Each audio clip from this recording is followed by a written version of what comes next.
Hello, welcome to Tasty Classics. Last time on the Yellow Lotus, a big job had certainly broken out. The wheel cylinders for the rear brakes needed changing, and that meant the diff had to come out. So while the diff is out, we might as well give everything a good clean up, a good inspection, a coat of paint, and we'll put it all back together with a lot of fresh parts. As is the case with everything on this Lotus though, none of it is straightforward, as you're about to see.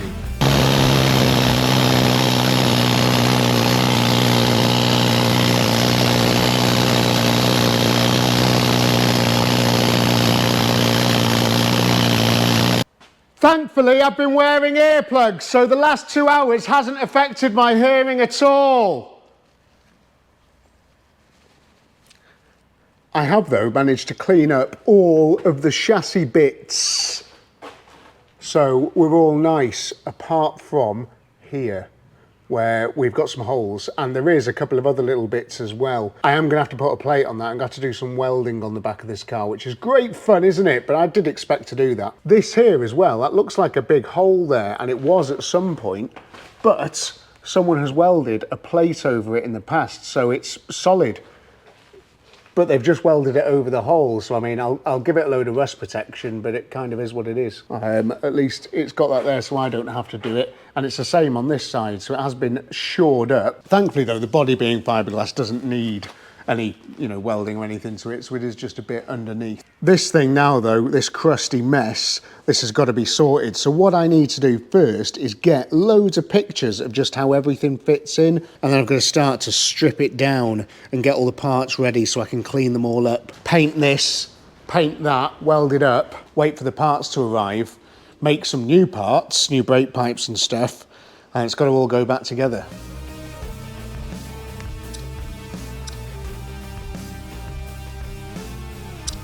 Colin Chapman would be proud as well, wouldn't he? I mean, look at all the lightness I've added to this car. It's going to be so fast when it's done.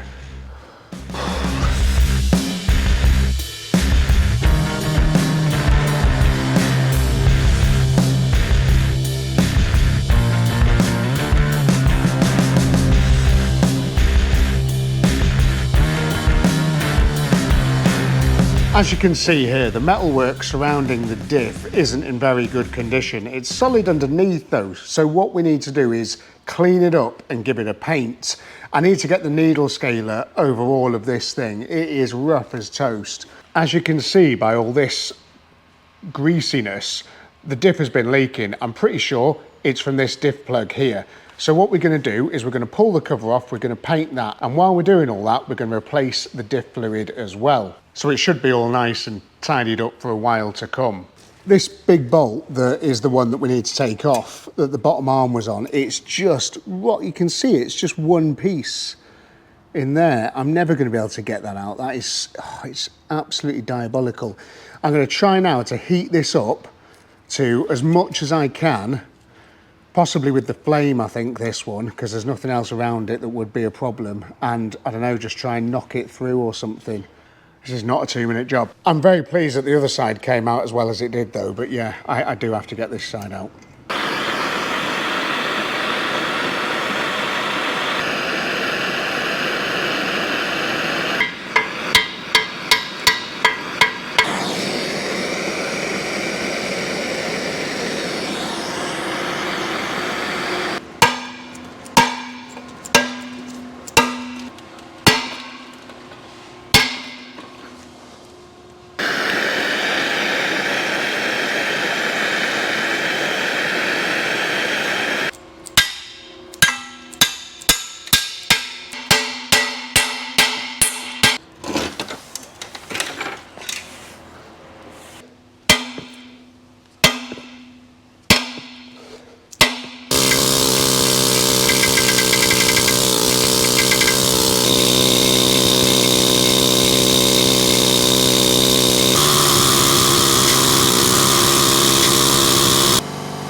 Tell you what, you never see them doing this on wheeler dealers, do you? All the bolts just seem to come out, don't they?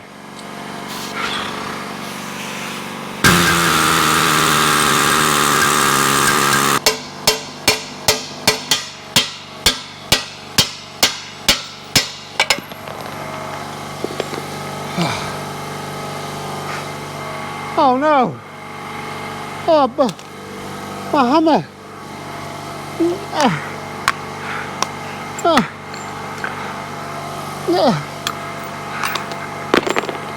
Oh, for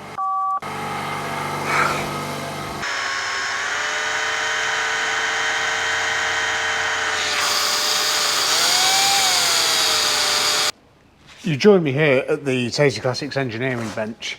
I can't unfortunately get it under the big pillar drill, but I have tried. But I need to drill this bolt out. There's no other way of doing it. I have to drill the bolt out, and the casing on the other side's cracked as well, so I'm going to need to weld that up. Mental job this, honestly, crazy. This car better be good when it's done. The day's cracking on. I've decided to go back to heat and hammer. The drill bits just aren't doing anything. I haven't got the best drill bits in the world, and I know there's a million of you in the comments that say get these drill bits, these HSS ones, these ones are the best, get these Cobalt ones. There's a million people saying the different things. Problem is I've only got what I've got, and I've only got what I can afford, and at the moment I can't afford anything other than the drill bits I've got. I've just laid out the invoices in from Lotus Bits. 500 quid this is costing me in parts. New bushes, gaskets, brake stuff, £500 in parts. It's a lot of money. It's crazy amounts of money.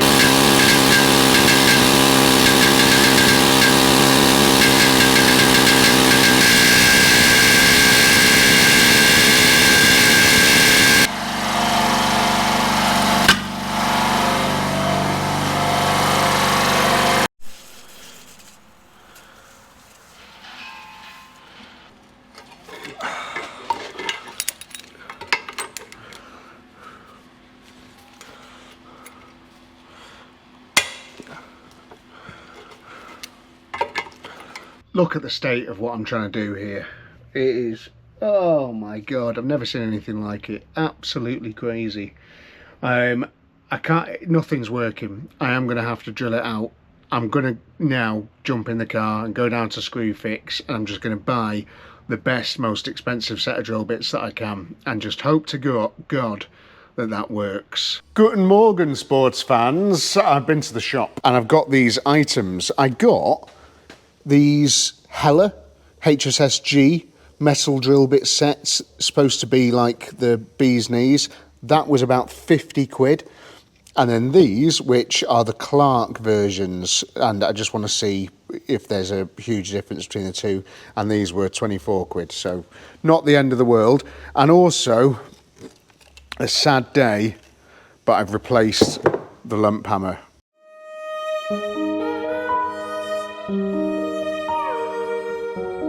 My mum got me that for my 5th birthday. I remember it. Great times. But yeah, no, I'll repair it and put it as a spare, but I've repaired it so many times now that it just falls apart too often. And it's really annoying when it falls apart because you end up smashing your knuckles into whatever you're trying to hammer. Okay, so what I want to see is some serious metal eating out of this now.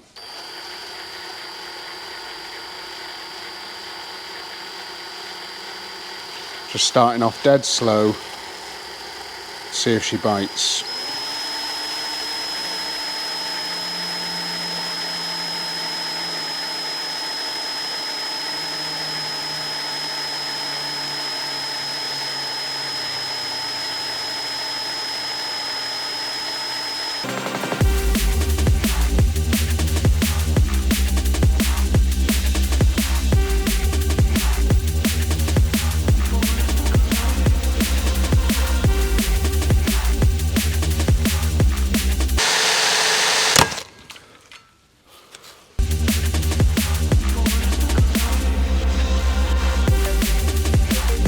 Okay, these are a lot better, these drill bits. These drill bits are so much better.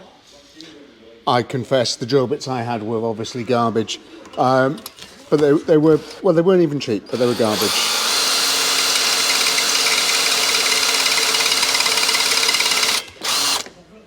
But these are going through it like butter, which is great. And I could already see it, like the crack appearing of where the bolt is, which is weird, isn't it?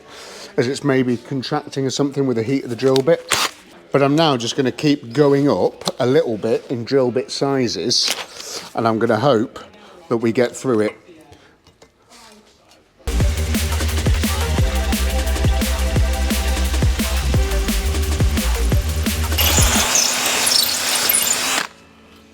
We're certainly getting there with these drill bits. I mean, it's taken its time, but we are certainly getting there.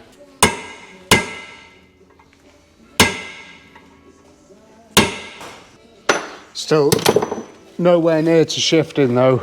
There was about another hour of drill footage of me just drilling away there, but I deleted it all. You're welcome. You know, I could have just left it in, couldn't I?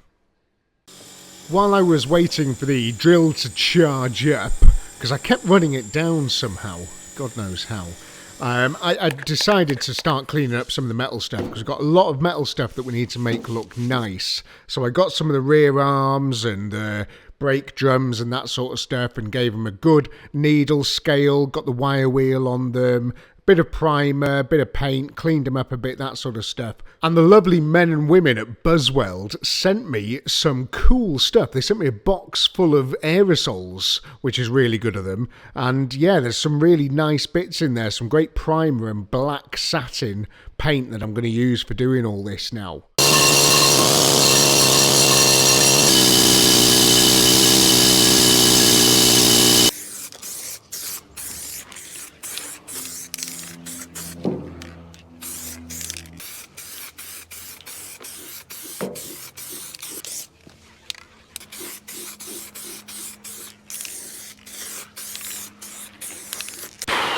It's almost lunchtime on this wonderful day because, well, look at this. I've just been cleaning this up in between battery charging on the drill, but look at that. She has started to come out. What a relief, what a relief.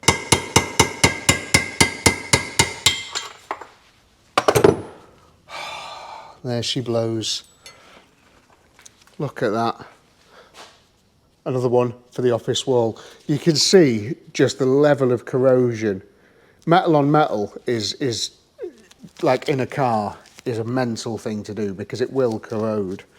You know, when you're talking sort of very close fit sleeves and stuff like this. Oh, man. Hours and hours and hours for that. But we're out, we're free. And the hole remains a hole, which is good. I'm going to clean these faces up a bit, just tidy them up, and then we'll run like a wire brush through both of these on the drill, just to clean them up more, you know.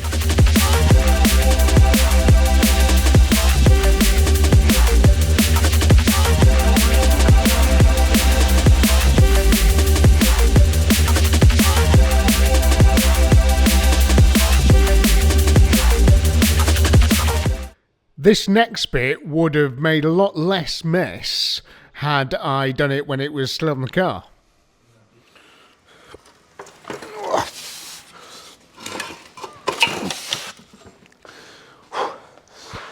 I needn't have worried about making too much mess because it had about a thimble of Diff oil in it. So, good job we're going to refill it with all nice new stuff, you know.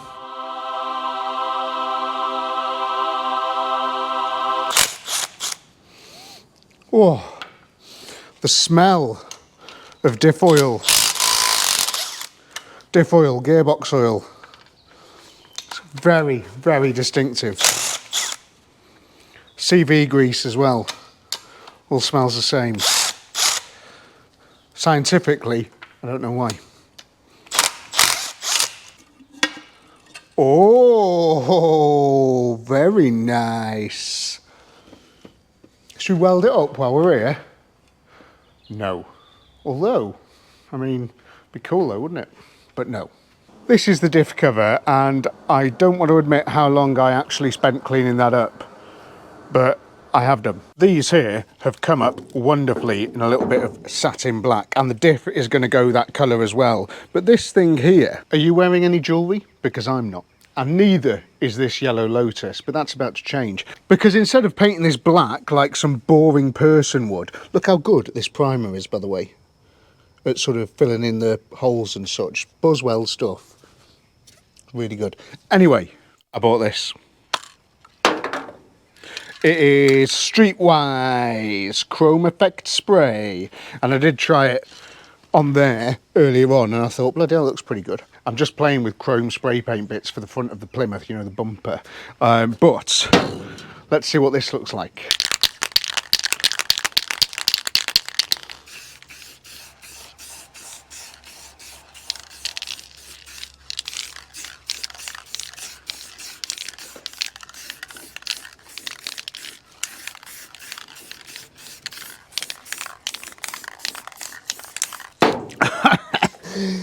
I don't know how well that's coming up on camera, but that looks mega. This thing's going to look the business when it goes back together. And I've masked off the little brass nut thing there as well, but that looks dead cool. Sort out a little bit of overspray on those. Yeah, well good. I'm going to give that another coat once it's all dried up. But this thing here then, I mean, she's good as gold. Very, very nice diff. There's no sort of play, no noises, there's no metal, there's nothing. She is a nice, nice, nice diff. I'm just going to spend a little bit of time now just getting rid of this old gasket. I've got a new one on its way. Oh, I wonder if I could just peel it off. That'd be good. Oh, yeah, look at that. Looks like there's another one behind it as well. And then we will take this diff outside and we will give it a paint.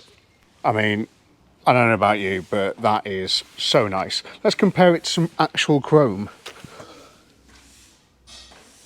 I mean, yeah, I don't know, you tell me. Let's put it over here. Oh, the beginning of all the parts coming back together. All these are painted and all these I've sort of cleaned up and just, you know, freed up all the adjusters and stuff, so that's all good. And there's a couple of new parts there waiting to go on. While I was waiting for things, I've also made a start on, you can't really see it because it's so dark back here, but painting all of this stuff that we need all gunned. So that's good, but there's a lot more work to do back here before we can lift this diff in anyway. We just need those parts. It's Tuesday today. I'm not going to get this video out to you this week. I've resigned myself to that. It's going to take longer than a week to do this job. You know, it took me a whole day just to get a bolt out. But yeah, so I've got a bit of welding to do now.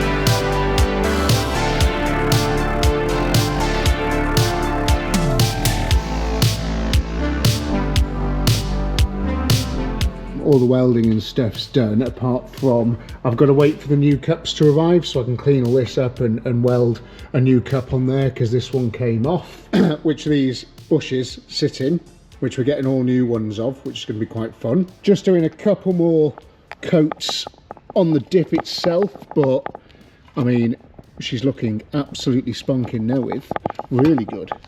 That bit there that I've welded up as well, oh my gosh, like the nicest bit of it. And yeah, inside there all painted and stuff as well. I haven't done a how to make brake pipes on this channel for a while, so we're going to do it. I need to make 3 brake pipes that go onto the diff before the diff goes up into the car. There's this long one here which is all sorts of shapes, and that connects the two.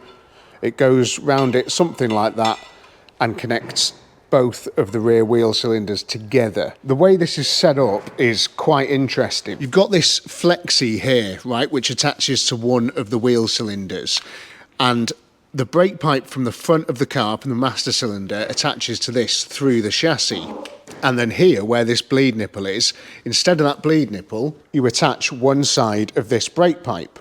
And then the fluid comes in from the master cylinder, all the way around here and into the other brake cylinder.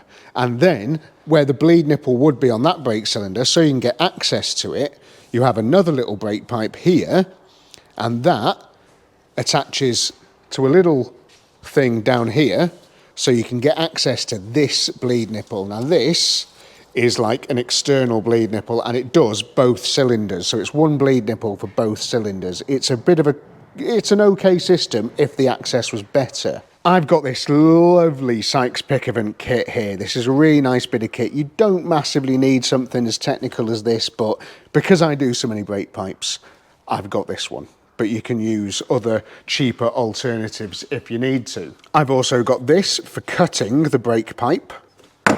I've got this, which does help for bending the brake pipe, but that is not going to be enough of an angle. We're going to have to do that potentially with our fingers.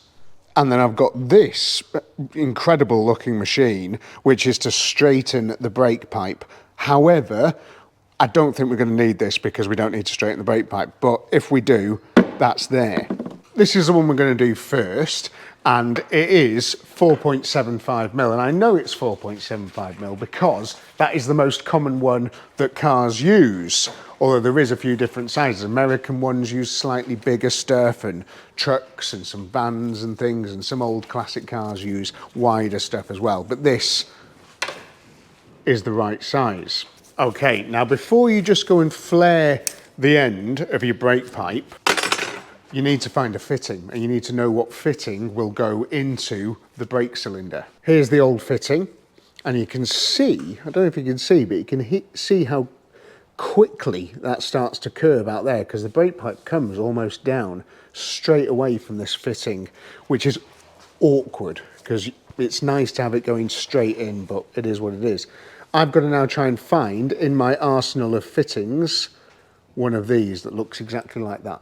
Here's my little brake machine, and it needs this big cog putting in it. And this has lots of different sizes of pipes and lots of different operations. And what we need is operation 1, 4.75mm.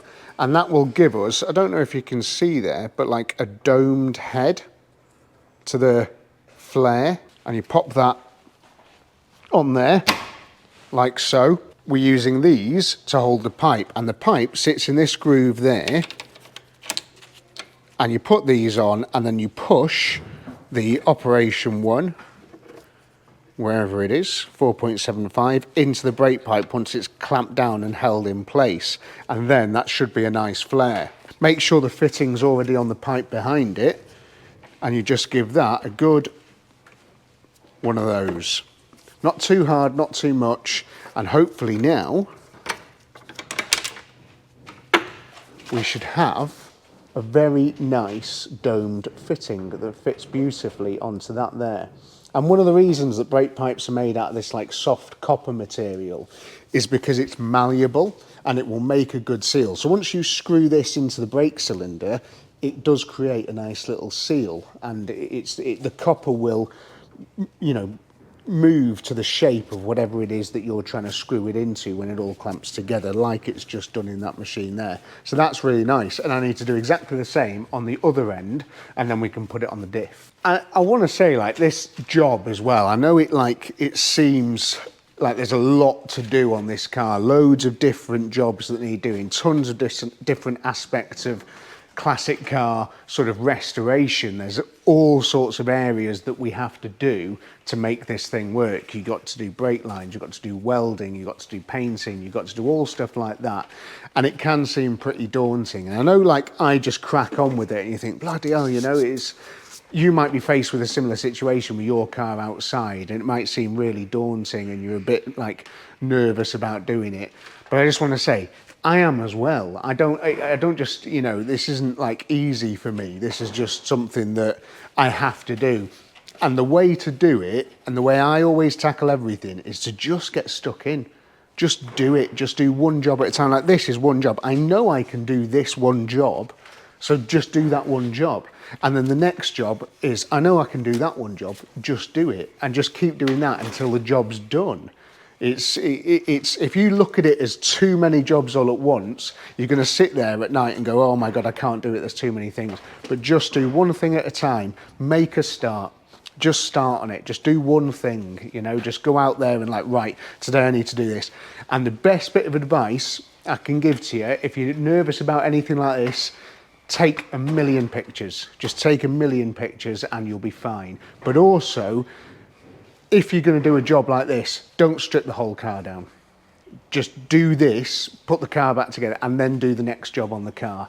If you go, right, well, I need to clear the rear of the chassis up, so why don't I take all the suspension bits off the front? Why don't I take the exhaust off? Why don't I take all of the, you know, rear hubs off, the suspension apart, you know? And what you'll end up with is a car that is in 1 million pieces, and that is a daunting task. And that is why so many cars that I have to pass up on that get emailed over to me and stuff are unfinished projects, because people have stripped them down to a point where it is too much work to put the car back together.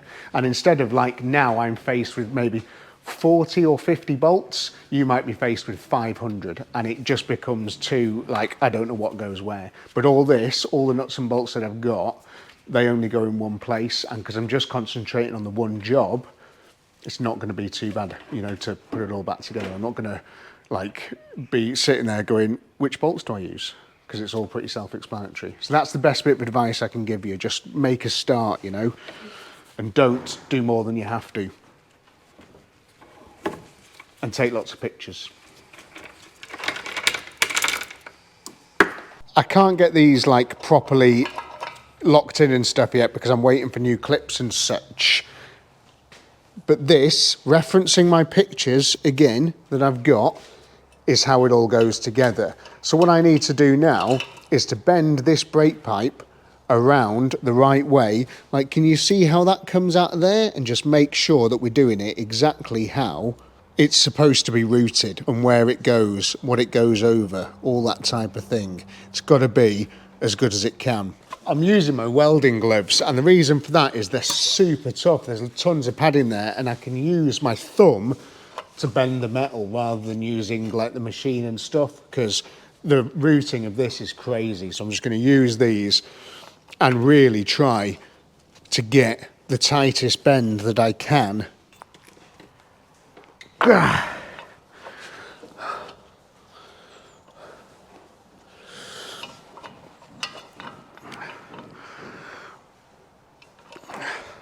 So I'm still going straight into the brake pipe like this, so it all turns nicely, but I have got that really tight corner on it there, which is what we need. So I'm just going to take my time now and work around the rest of the diff. Absolutely beautiful. Down to the remote bleeder right there. So that's the brake pipes on this sorted, just that one on the car now.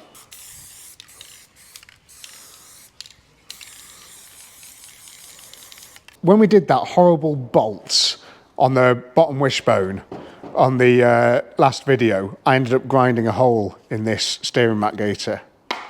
So it is dead. So what I've managed to do is actually these track rod ends are mint, and these bolts undid super easily. And I've managed to just unwind it from the track rod end and just sort of push the wheel out. So it's super easy to get a new one on, which I ordered a while ago. And there it is. And it just sort of goes over. Ugh. Slot it over that, stick a load of grease inside it, cable tie the two ends on, and that's, you know, a nice job done. And it's going to be all nice and clean like this one here. But also, I said in the last video, this top ball joints was fine on this side. But on this side, all the boot had split and turned to crap, and because of that, it's all very dry in there and there's a lot of play and it's just not very nice. Magically, all the bolts came out for that so easily, so easily. And fortunately, this is a pile of stuff that I'm getting ready for the blue Lotus Eclat as well. And while I was there, I bought a third one as a spare because I knew we would need it for this one. So I've just got to knock that one out of there, pop that one in, put all the bolts back in, and that is done. Job done. Superb. Absolutely flying with it, to be fair. I just wish these parts would hurry up. Nice sort of top link newydd right there. She's tight as a drum on the front. She's going to be a proper thing. I've just sort of done that up there, like, and that up there as to where I think the tracking is, but it's going to be miles out. We're going to need to get this thing tracked straight away before it goes any distance, but pleased with all that. That's good. This car is going to be a nice car for someone. I mean, it's not going to be without the things, you know, like the headlights don't go down. That needs a bit of work, you know. There's a few other jobs on the car, little bits here and there which can be improved, but it is going to be a very solid basis, this thing. And hopefully, a mint B-Road blaster, but we'll be finding out very shortly as soon as the parts arrive for building the rest of the back end up. Look at what the amazing Joe has been doing over here as well. He's just tidied all of the stuff up from here, all the washers, you know, the washer drawer there, washers, nuts. You've got to be nuts to work here. And yeah, look, there you go. All very, very nice. So, and all that, do you remember how messy that was the other day when we were doing the stuff? But he's cleaned it all up. So thanks very much, Joe.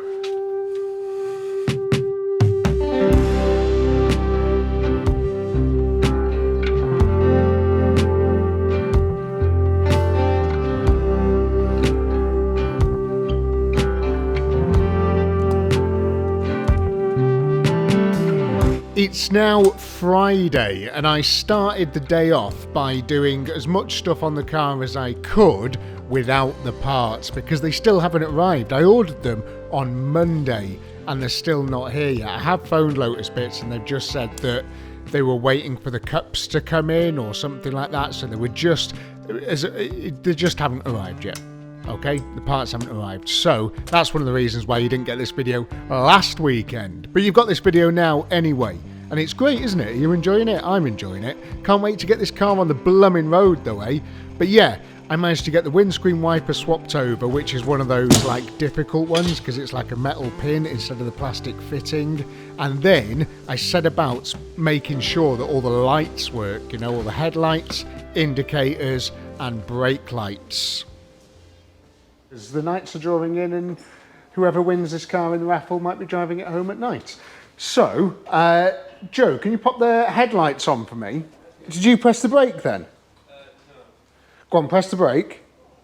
Right, so I've got one brake light working there. Nil point there. So we could do with the brake light. And then, yeah, put the headlights on again. Right, so again, no headlights either. So let me check the brake lights on here and see if it's headlight bulbs as well that we need. Left-hand indicator working, right-hand indicator working. That headlight is now working on this side. And Joe, press the brake. And off. And on. Nice. And these type of lights, what we have here, almost always suffer with earth problems. And this car being made out of plastic, does not conduct electricity, so you are relying on earths that travel back to the battery here. This side not working at all, and I'm hoping it's just a bulb, so I'm going to pull that out now and we'll check it. Right, so we've got a bulb. Oh, there we go. Right, let me try a new bulb in that. Okay, and brake. Oh yeah, look at that. A full ensemble of lights that you would need to drive this car on the road. Just needed a new bulb and fiddling around with some earthy sort of stuff, which is always the way with these things.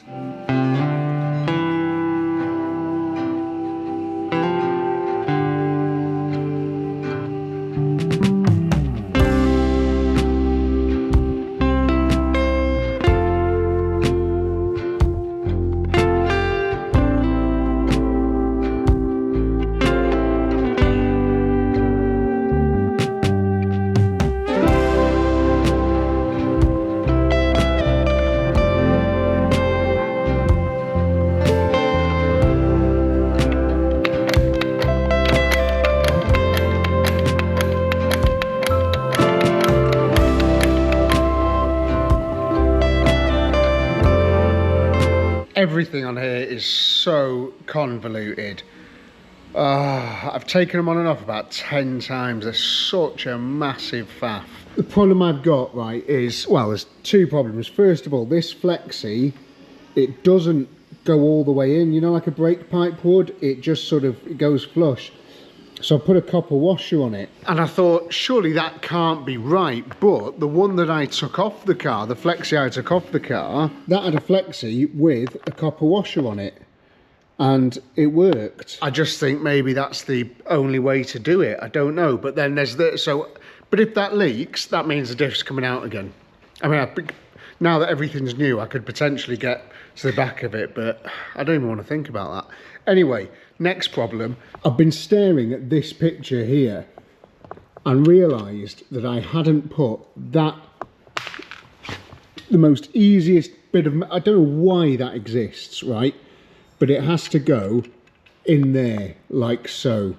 And the problem with that is that I've now assembled the shoes and everything. I have to take the shoes off again to put this in because I can't get it past that, and then I've got to get it home, and that's just a spacer for the handbrake. And the other annoying thing is, I've only got one of these. I can't for the life of me find the other one. I'm not even sure if it was in there, to be perfectly honest. I just can't find it anywhere. So I'm going to trace round that on a bit of paper, and I'm going to try and grind one out of metal, because it's sort of that thick. So if I can find a bit of metal that thick, and I'll oh man, for a set of brake cylinders, this is nuts. Anyway, right, look at that though. That's all back together. The brake pipe, I've got the feeling it's too long, but it kind of is what it is. I measured it exactly off the other one, so I guess I'm just going to sort of, if it is too long, I'll loop it down there a bit and run it along the side of these or whatever, just so it sort of sits nicely. But it's looking smart anyway. This has cheered me up no end though. This is really cool. That's a little sort of brace bar, which it wasn't there on mine, but Lotus Bits make their own, and they've sent me one for free. So that's cheered me up. Anyway, I'm going to go and make one of these.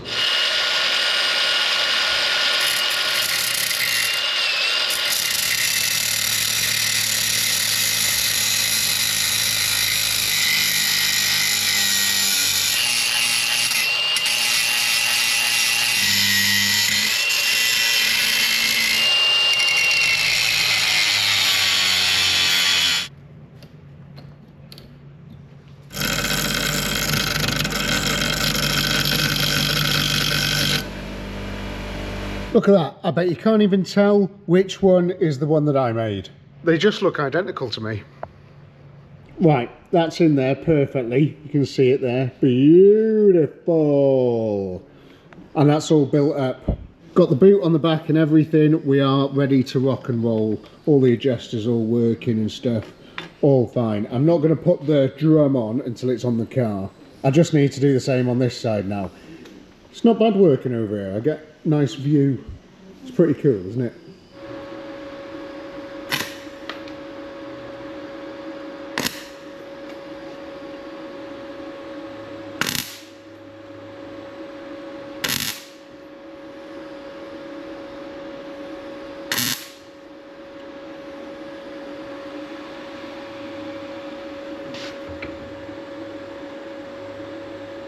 Just had to weld this auto adjuster back on. Do you remember that I snapped earlier on in the video?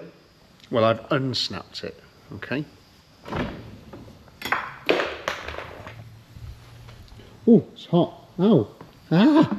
Ta-da! That one is all done, and it was, yeah, it went together a huge amount easier on the other side because I'd already done it. So tomorrow, I'm going to get this vastly reducing parts pile, throw it all onto the back of this car and onto the Diff, and then try and mate the two together. That'd be good, wouldn't it? It's 3:10 on Saturday, and I've got a date with Destiny. So my missus finishes work at 7 o'clock tonight. She'll be back home at about 7:30, and I want to see if I can get this Diff in, get it all bled, everything buttoned up, get the car on the ground, and out of here so I can drive it home to meet her. What do you reckon my chances are? Let's find out.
It's possibly the most beautiful thing I've ever seen in my life. Look at this. Lotus bits. The diff is in. Everything is like, look at that. It's just glorious. Oh man, it's so nice. I've got clearance on all the brake pipes and stuff, which I was worrying about. It was an absolute nightmare to get that thing in, honestly, just because.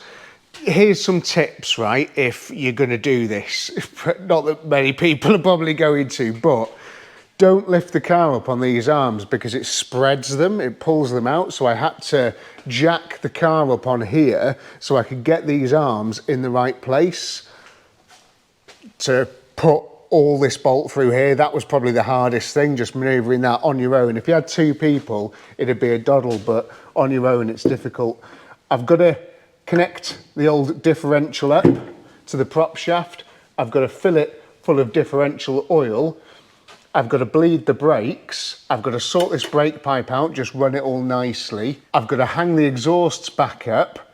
I've got to connect the drive shafts after I've put the drums back on the car and adjusted them up. And then if the brakes bleed, then it's wheels on and we're on the ground. I might be able to do this. It's now 5:30.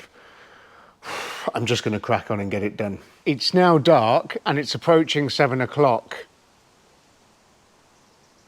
No, the Lotus isn't outside, the Metro is. But the good news is, the thing that's keeping me spurred on, is that is a 1 out of 10, which is like a metric that like is basically, it's the best video that I've ever put out on YouTube in terms of views, which is great because it was a lot of filming and I probably put 50 odd hours into editing that, which is really good.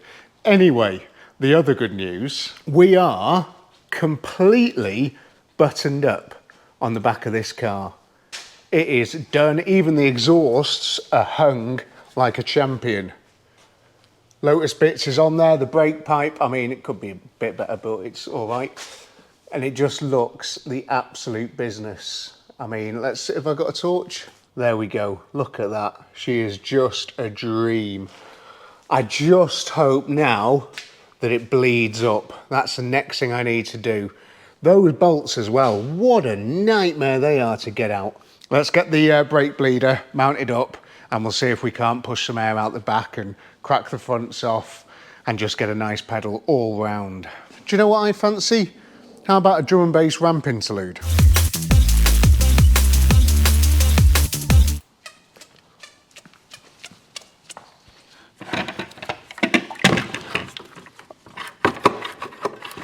Okay, got the Bleed You Bastard 9000 and just purging all of the air out of it.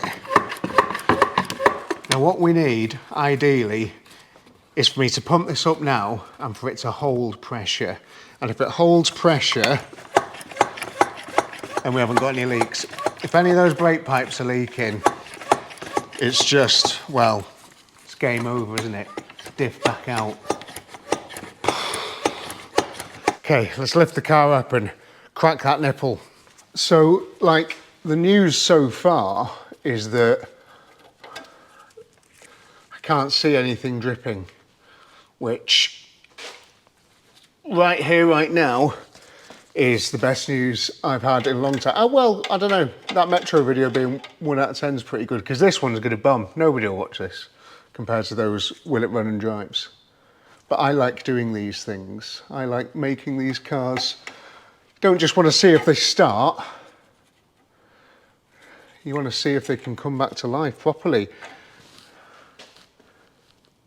Lots of air.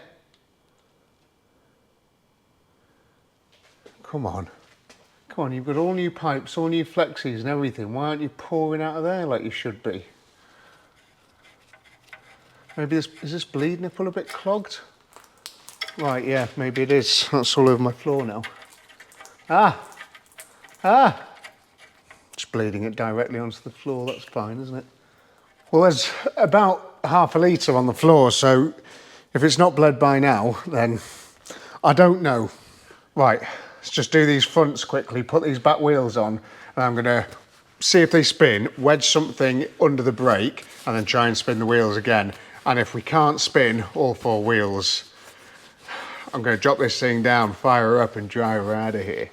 It's a bit dark, but I've wedged the crowbar of promise up against the driver's seat there and the brake. Let's start with the front, which we know works. We have a brake. We have a brake. Please, God. Oh. It's doing something. It may need adjustment. It was freewheeling a moment ago, so it's definitely moved the shoes. And that one is pretty much there. Okay, they've got little self-adjusters on that I think adjust with the handbrake. Handbrake is on. Okay.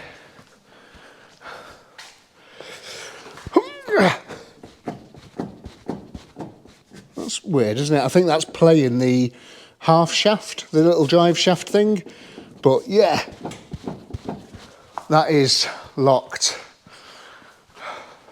So if I take the handbrake off now, try it again, or maybe have to drive it or something, I don't know. I've just thought then, she's vacuum assisted, isn't she? I just thought then, it's vacuum assisted brakes on this as well, so I thought I'll fire up and then press the pedal again and maybe give it a couple of pumps, because I didn't even pump it. Okay, so that's like that. Tracking is going to be so far out on this as well. But all I want to do is drive it home. Ah, come on! Solid brakes, and look, can you see that? The handbrake isn't on.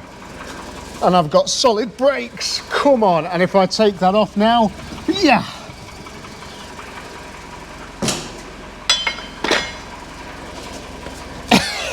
Hey, come on. Come on, what a result. That's awesome. How great is that? That has been a massive job, a huge job on this car. And she's ready for the road. The lights work, it's dark, it doesn't matter. I had to like stick this bit of trim on the other day as well, because that fell off. So I can take these off now as well. Oh man, what a dream car, what a dream car. I am going to just let it heat up, move the Metro, move all this stuff, and I'm going to see if I can pull this thing outside. Oh my God. And look, right, I haven't got it in me to sort of like tell you all about it now, but this stuff, hugely expensive. This car, I'm upside down with it, time-wise, views-wise, money-wise, parts cost, everything. I'm so upside down with it. So here's voiceover Ben to tell you about all the great stuff that we sell on the channel, which you can buy to help me with stuff like this. Oh, I'm so pleased. Thanks, Ben. Yes, God, you're doing such a good job. Anyway, here is the Tasty Classics website. And if you go onto here, it's just tastyclassics.co.uk. There is a link for it in the description of this video. There's also a link for this button here, which will take you to the Tasty Classics car raffles, where you can enter to win either of these things. I think the Alpha's finished by the time this video comes out, but the Lotus and the MGB video is coming next week. But yeah, you can enter the raffles and stuff here. You can also buy the 2526 sticker book. You can pick one of these up. If you buy a starter set for $14.99, you get the book and you get 3 sticker packs. So you can like look at all of the cars we've done in the last year and get the stickers. Make sure you get all the rare shinies. I think there's 4 rare shinies, so you can get those and put them in. That's pretty cool, isn't it? There's also lots of t-shirts. We've got the Austin style t-shirts and stickers. These are really cool. You can pick up one of those. We've still got a couple of those BMW Trans Failsafe mode ones, and then you've got our core range, and our core range has got everything that we do and we always tend to have in stock. So you've got hats and stuff for the winter. These nice diamond logo enamel pin badges, they're really, really cool. Look at that, so nice. And they just hang off your thing like that there. They're really cool. They are in stock now, which is pretty good. So you can buy those, very reasonably priced as well. And every time you make a purchase, you are helping the channel.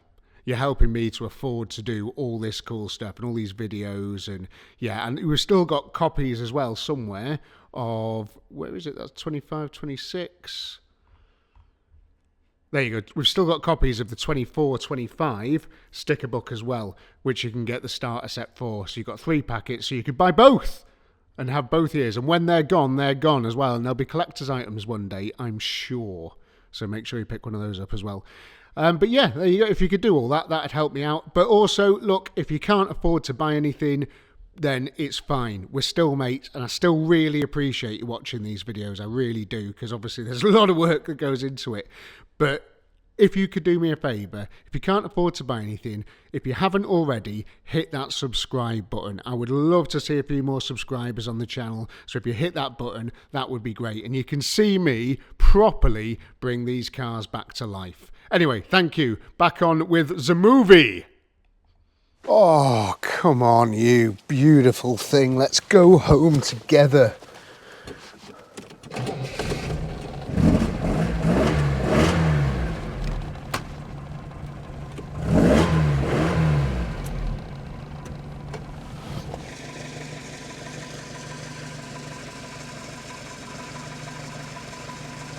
I've got my little light there, so hopefully you can see me as I take this thing out on the road properly, you know, with everything working for the first time. These carbs and stuff, I'm super excited for this. I've got a half-an-hour trip home. I'm not gonna, like, my way home is a bit of fun. The tracking's well out.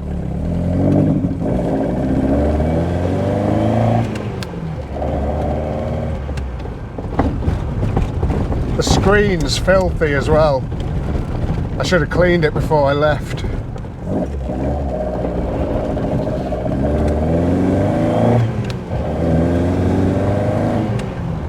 Oh, come on. Listen to how well this engine runs. Thanks to Dean's magic work.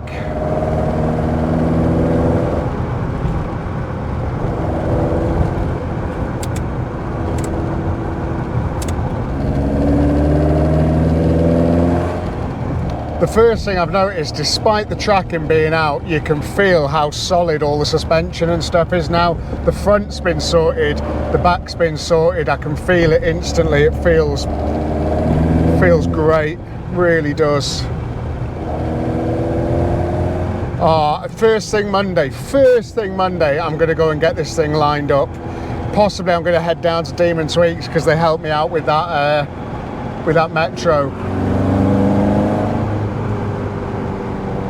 Get them to set this thing up properly, front and back, and then we can take it for a proper RAS. But right now I just want it to get me home. I'm so happy to be behind the wheel of it. If you didn't know as well, this car is up for raffle. You could win this car for £1, and every penny that I get from this car I'm putting into the blue Eclat, the Lotus Eclat that I've got, because I want to use that as a daily, because these things are classic car comfort and refinement. They're really nice. I know it's a fiberglass thing, but you just wouldn't know. And these engines are, I mean, they're something else, these engines. And I want that Eclat in my armoury. I want to be able to go home and back in it like I'm doing with this thing now. But one of you guys can take advantage of all my hard work here, and you can take this thing home.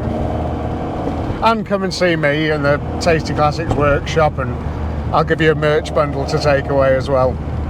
Right, we're going left here.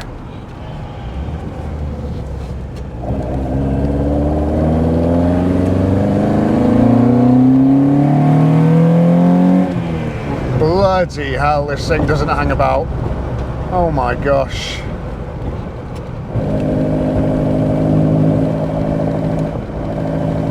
Still, you know, let's just take it easy, you know, I'm just getting used to this thing. And the tracking being as out as it is really throwing me.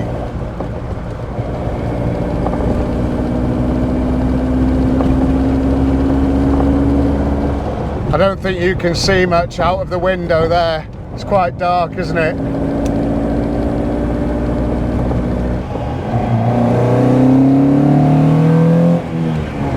God, it picks up its heels like no 1978 car I've ever driven, I'm telling you that. Wowee. Cool bit of kit, eh? Cool bit of kit. Good work. We did it. We took it over the line. But this is what it's all about for me. This is the fun. Driving a sketchy old Lotus with dodgy tracking home. Doesn't get any better. Does not get any better. Through the twisties and the pitch black. Beautiful.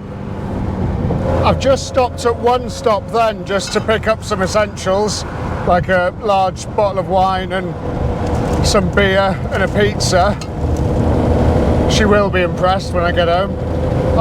But we've got a problem.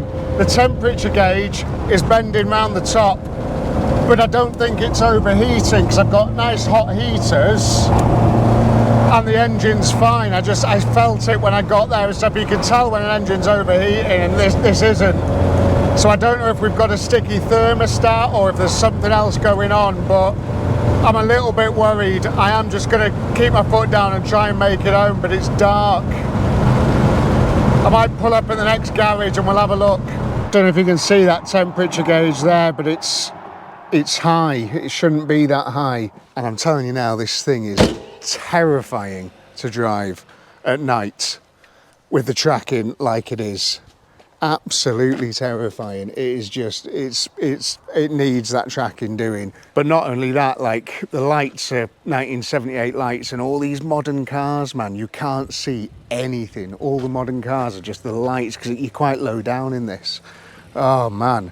I need to have a look under the bonnet because I was smelling a bit of fuel and stuff then. Maybe I shouldn't have just stuck this thing straight out on the highway. But I mean, you can hear it. There's nothing going on. It's just, it's sound.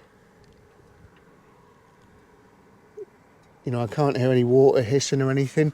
Can't quite, that's the rad switch there. And it's one of those like ones that are on, yeah, one that sort of sits into the pipe. It almost doesn't feel like there's water's getting around the radiator, like maybe we have got a blocked thermostat. I didn't change the thermostat on it when I did all that work because I've been, you know, it's been running and idling and all that sort of stuff down at Dean's and at our workshop and, you know, all this sort of stuff. And it's been absolutely fine. But now, for some reason, nil point. There's water in it. But I mean, it can't be overheating if I can touch that. You know what I mean? The engine's not, I mean, it's hot, but it's not any hotter than you'd expect. Nowhere I can bleed it or anything. Really don't want to take this off, but maybe try and release a bit of air or something.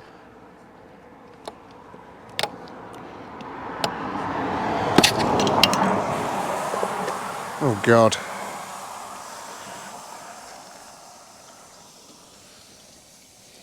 I feel potentially, because I filled this up before I left with water, and I think maybe is it over full or something? It can't be over full, and it's not able to drain out. But hopefully, just like sort of releasing a bit of air or something, then might have helped us. I don't know. Wasn't doing this before. Anyway, I'm going to get something from here to clean the windows, and we're not far from home, so it could be something we try and nurse at home and figure out in the morning. It is pitch black. We've just had a glass of wine and I brought her outdoors to see the car. What do you think? Well, look at it. You got it done. Whatever it is. Got it done.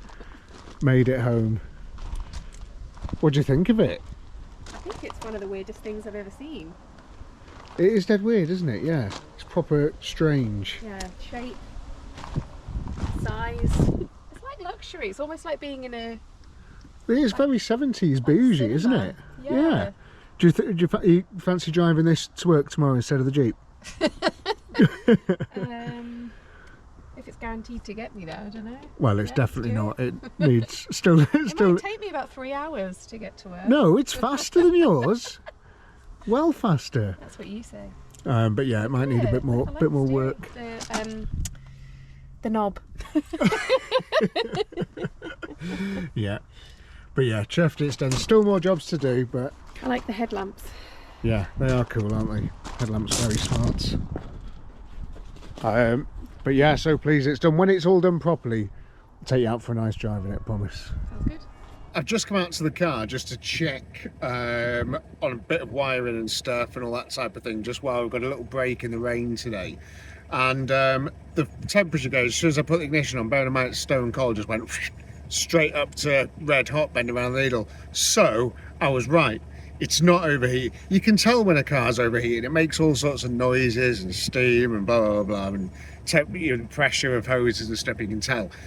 So it's got a bit of a dicky gauge. However, I fiddled with a few wires and she's just been running for a little bit now and the gauge has sorted itself out. So I'm just going to keep my eye on it. I might take it for a quick spin around the block. But the fuel gauge doesn't work, but the temp, the volts and the oil do, even though the volts reads a little bit less, but it is doesn't move either, but it is charging. But yeah, it's absolutely sound. So yeah, I might just take it for a quick spin, but a lot of other stuff does work really well on this. An amazing thing here. Ready? I found this in the glove box.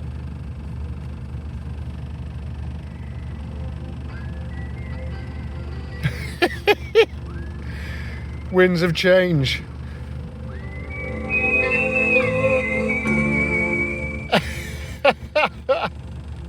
It is the absolute best, isn't it? Look at that, how cool. I'm going to hang on out here until the fan kicks in though, just to make sure. I don't know if you can see or hear there, but that is a working fan. That little switch thing there is working fine. We've got a working fan. She's not overheating. She's running like a Swiss watch. Listen to this. Let's get this tracking done in the morning and we'll fly this thing around some lanes. I cannot wait. It's Monday morning and shock, there was nowhere that would do the tracking for me first thing on a Monday morning. Can you believe it? Very easily, actually. I've decided to bring it inside, and what I'm going to do, the drive here this morning was incredible, but the tracking really does need doing, so I'm not able to really do what I want with it yet, you know, sort of speed-wise, but I can feel it in its bones that it is going to be rapid, this thing, but we'll find out very, very shortly. Might even get it on the Tower of Power. I just want to do a bit of a spanner check on some stuff at the back, make sure after its first drive that everything's still okay, have a look over everything, have another little look at the wiper, and also, I just want to show you, I don't know if you can see that one there, big gap, and big gap there as well. That's exactly what we wanted with sorting that anti-roll bar up. Those wheels are perfectly in position now, which is really good. So I'm going to lift this thing up in the air and we'll have a little look at the work that we've done.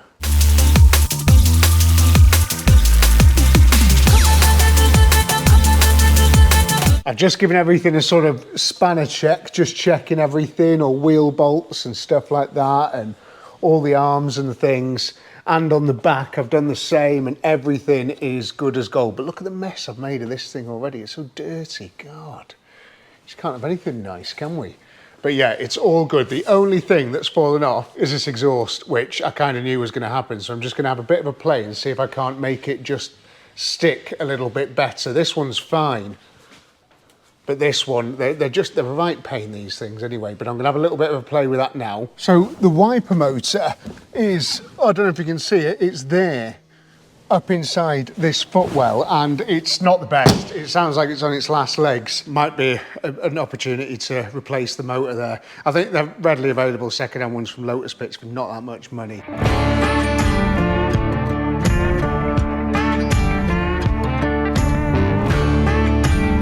It's actually a few days later. I managed to get an appointment with Demon Tweaks to use their Hunter aligner for Wednesday, so I did a couple of other jobs on other cars, and while I'm waiting for that appointment I thought I would see to this paintwork because it is very, very dull.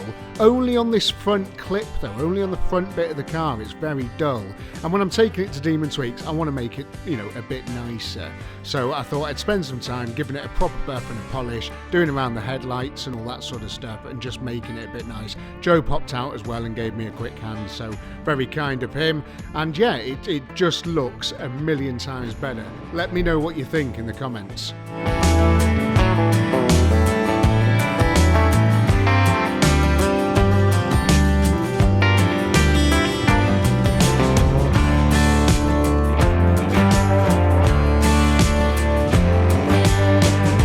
Just a quick hour with a whip round with a bit of polish and stuff, and I mean, she just looks the business. This paintwork is pretty good, you know. It's got the shine, it's got the gleam. Yellow is such a nice colour for this car as well. It's a supercar, isn't it? It just looks super smart now, much more presentable, especially when we're going to be taking this thing to the posh Demon Tweaks to have this alignment done, which is where we're going now. But yeah, what a nice thing. You know, when this car came out, it was the most expensive 4-cylinder car in the world in 1978. Mad that, eh?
You're not going to believe this. The most annoying thing that could happen has happened.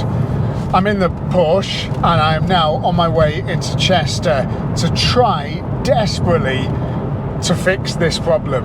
I went to put this key, which is the only key I've got for the Lotus, into the door. I locked both doors on the Lotus because I had all my tools in, and then I went to open it up and I snapped the key in the door lock. And now the car is locked and it's outside the workshop and I can't move it. I can't get into it, can't get into the boot, can't do anything. Anything, can't do it. It's always something, isn't there? It's always, nothing is straightforward. So I'm back into problem solving mode. I've managed to speak to a key cutting sort of expert guy, and this is the key, the blank that I need, and it's a fairly specific blank. He can get that and he can do it for me with the 2 halves of the key that I've got, but he can't do it until Monday. It's now Thursday. I need to finish off this video. Oh man, finish off this video, get all the driving bits done today, filmed, edit it tomorrow so we can get out to you on Saturday morning. I don't necessarily have the time to be doing this, but I'm doing it. You know, we've just got, it's constant problem solving, which is one of the more fun aspects about the job. But anyway, I don't think Timson's going to be able to do it. He said, just bring it down to me, I'm going to have a look. It just is what it is, isn't it? We've got to make things happen. It's quite dark in here because I'm in the underground car park in Chester, but I have got a key from Omar. There we go, look, isn't that lovely? He said it might work, it might not work, and this was the only blank that he had that was the right thickness and stuff and all that type of thing to make the lock work, because they're all slightly different.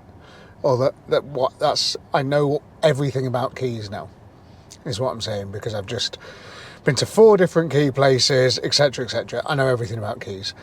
This was the only blank that he had, and it might not work, because where mine snapped, he didn't quite know what this bit did, but he said if it doesn't, give him a call and he'll talk me through what I can do with an angle grinder to make that work. Wow. For you, this is about a 60-second problem in the video. For me, it's now 3 o'clock in the afternoon. I've got 2 hours now to get back, get this thing out on the road, and just I'm desperate to show you guys what it's like. So enough talking, let's get back to base and see if this works. You join me back at the windy and rainy workshop where I'm about to put this key in the lock, but first I thought I would chuck some oil in there, some plus gas. Have I got some here? So I'm just going to wedge that. It really doesn't feel like it's going to fit at all, but wedging that open there.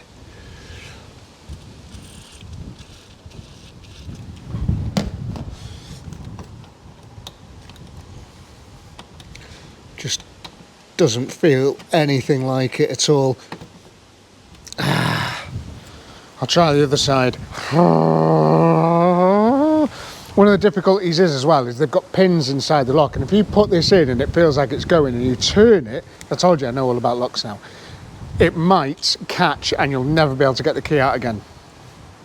Okay, cool. What about this side though? It's certainly doing something, but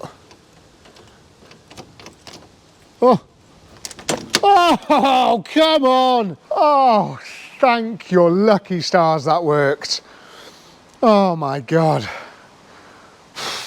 What a result. Right. We've got a couple of things we need to do before we can stick this thing sideways round some corners. The two things are the wipers don't work and it is raining. But also, the second thing is this going to work in the ignition? I've just filled it full of plus gas. Come on. Oh, come on, please.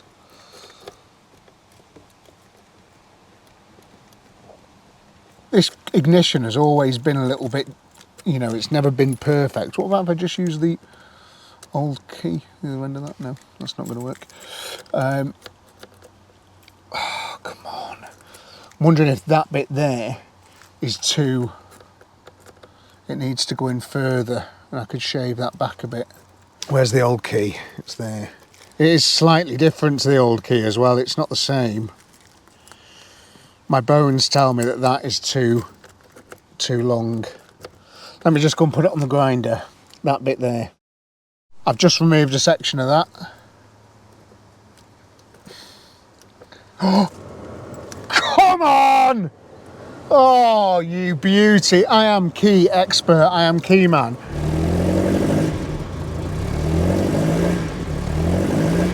Oh, thank God. That fuel temperature gauge is still quite dicky though, but we don't need that because I know it doesn't overheat. Right, wipers. This has arrived from Lotus Bits. I ordered it. It was 75 quid. But it's here and it says works on it, so I mean it should work, shouldn't it? I don't know how it goes on though. I don't know how you fit it. I mean, there's a rod thing that goes in there, but I don't know if you've got to take this cover off and put your rod and gears on it and take the... I don't know. I think the first thing for me to do is to try and get the old one off. There's a horrible like 1980s Moss alarm thing on this, and they have bolted all of it and cable tied it to the wiper motor, which is making my life quite difficult. Do you want to see what I'm trying to do with just my feel? I mean, what's that? This is the item that we're trying to get off, and I've just been removing cable tied speakers and all these little boxes, which are that's everything's attached to everything else, and there's a nut at the top of there which I imagine I've got to unscrew, and then that pulls out. And I'm hoping the other one just goes in there, and then you hold it all together with this sort of U-clip assembly here. Okay.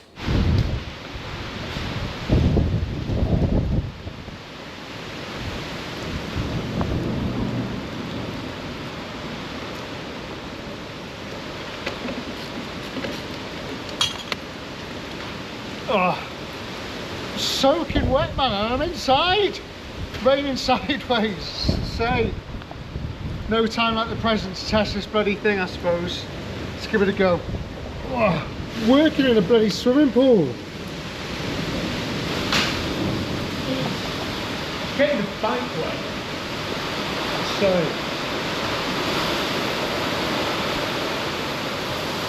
Come on! Best mechanic in the world ever. I think it was like a 20-minute wiper motor swap. And boy do we need it. Oh, thank God for that. What a journey we've been on with this thing, eh? What a journey. She's not just been like brought back to life after so long, decades in fact, off the road. An accidental auction purchase. Just taking the diff out from rear wheel cylinders. What's that all about? Never heard of anything like it. But I'm so glad I did it all. I'm so glad. Because this thing now is a weapon. It is a B-road blaster. It's exactly how it should be. All the bushes are replaced underneath, well, most of them. And the tracking has been hunter aligned. It is ready for the road properly. This isn't just like a resurrected car, this is a restoration. I've restored this Lotus. And don't forget, one of you can win it, and you have got a mega car here with working wipers, so you can come pick it up in the middle of winter. Amazing. But you don't have to, because the raffle's only got like a week or so to go. Also, just while I'm waiting for Joe to catch us up, I just wanted to show you this glorious thing. The rear view mirror is mounted onto the dashboard, not up there, but on the dashboard. And the visibility out of it's absolutely superb. You can see really well. Lots of cool features on this car. And I'm glad her indoors liked it as well, because, well, I've got big plans for that blue one. I really have. I'm going to do a lot of stuff to it, maybe even paint it. And I've been thinking about colours, talking to Joe about colours, and I'm thinking, you know that lilac sort of colour from Lamborghini Diablo SVs? Imagine with a bit of a resto mod black leather interior. Anyway, that's just pipe dreams for the future. It's all to come though. It's all to come. Ah, let's go and enjoy this car the way.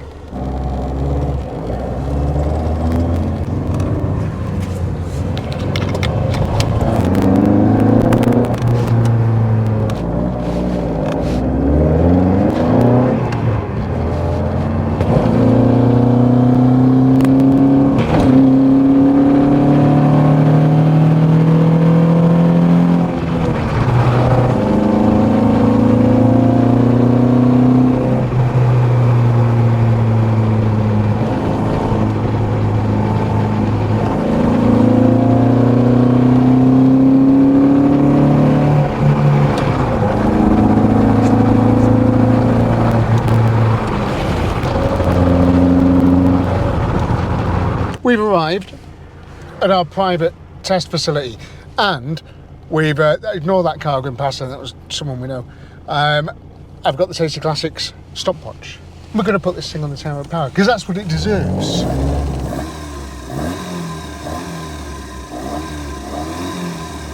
Three, two, one.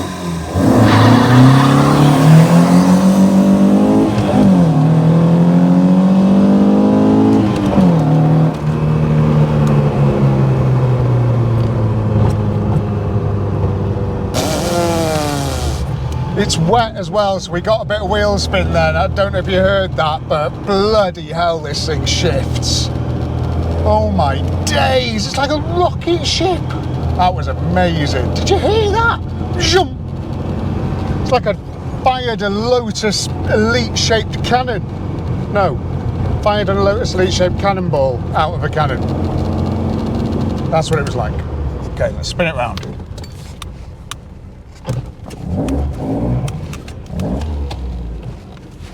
This thing is not easy to do a 3-point turn in on a busy main road. I'm only joking, it's not busy main road. That's because it's third gear. See if we can get any better. 3, 2, 1.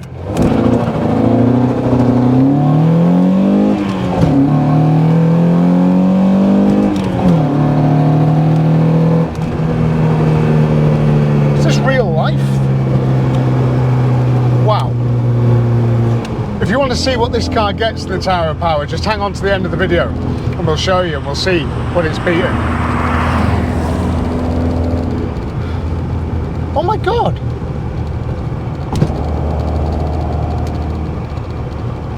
I don't want to jinx it, but the temperature gauge has just started working and the volt gauge has just started working. Sometimes cars just need to be woken up. That's all I'm saying, maybe. One more for good luck. 3, 2, 1.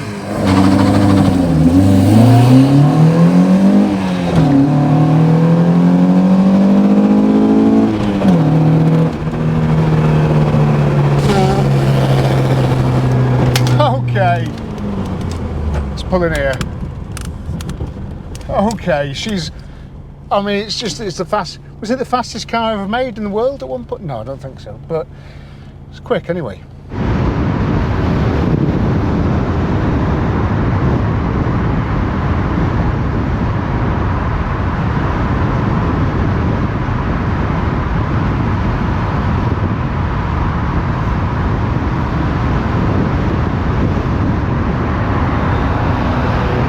How good does this thing look? Not only that, but I mean, how good does it sound?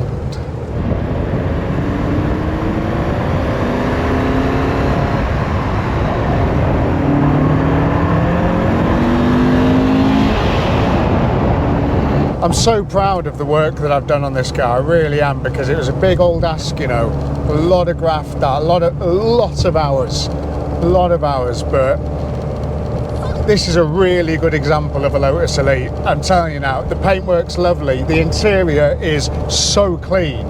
With a proper detail, this thing would come up amazingly. Headliner could do with doing, but it's not even that bad. This is a proper good example of Elite. You know, all the belts have been done, service stuff, all the brakes. Proper job this, proper job. Really pleased with how it's all turned out. And you can tell it's a proper job, because I've been spanking it up and down that lane then, just getting the tower of power, and it was amazing. It was just handled it totally. But now I'm going to go home. I am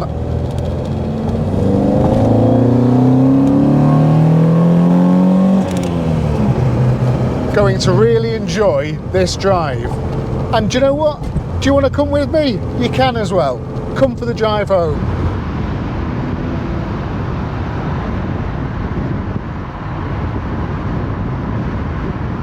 Are you sat comfortably? Then we will begin. And look, if you enjoy this type of car content, please hit the subscribe button. That would be amazing. Really, really help me. But I know most of you watching this video are already going to be subscribers, so don't hit it again, because then you won't be anymore. Right, buckle up, won't you?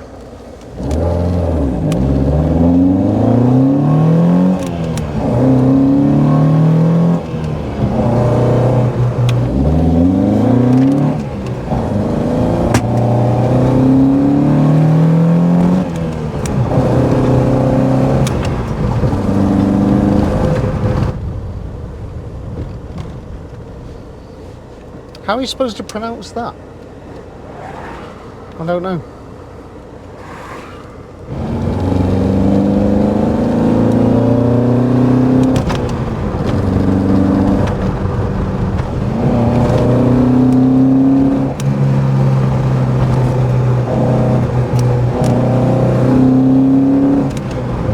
Do you think Colin Chapman would buy me a beer if he was still alive? I reckon he might.